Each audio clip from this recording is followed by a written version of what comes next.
यीशु को ले गए और वह कलवारी पहाड़ पर अपना क्रूस ढोते हुए खोपड़ी की जगह नामक स्थान पहुंचे।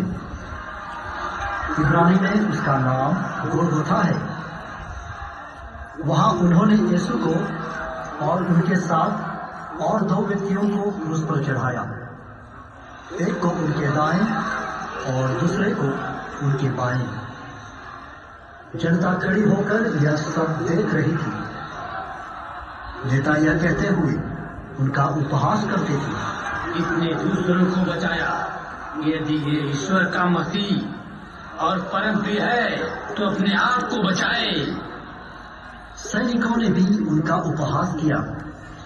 वे कहने लगे, यदि तू यहूदियों का राजा है तो अपने आप को बचा। उधर से आने जाने वाले लोगों ने भी यीशु की निंदा की और सिर हिलाते हुए ये कहा, ऐ मंदिर ढाने वाले और 3 दिनों के अंदर उसे फिर से बनाने वाले, यदि तू ईश्वर का पुत्र है तो क्रूस से उतर आ। यीशु ने कहा, हे पिता, इन्हें क्षमा कर, क्योंकि ये नहीं जानते कि ये क्या कर रहे हैं। यीशु की माता, उनकी बहन, क्लोपस की पत्नी मरियम और मरियम मगदलेना उनके क्रूस के पास खड़ी थी। यीशु ने अपनी माता को और उनके पास अपने उस शिष्य यूहन्ना को, जिसे वो प्यार करते थे, देखा।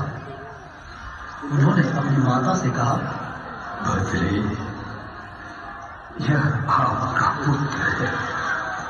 इसके बाद उन्होंने उस शिष्य से कहा, ये तुम्हारी माता है। उस समय से उस शिष्य ने उसे अपने यहाँ आश्रय दिया। अब लगभग दोपहर हो रहा था। सूर्य के छिप जाने से तीसरे पहर तक सारे प्रदेश पर अंधेरा छाया रहा।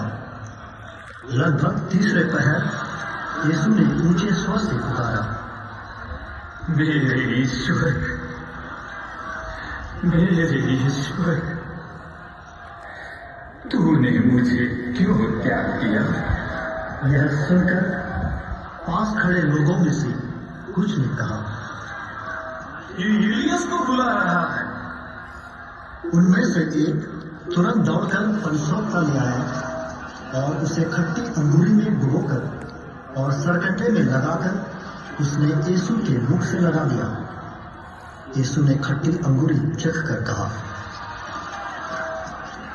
सब पूरा हो चुका है।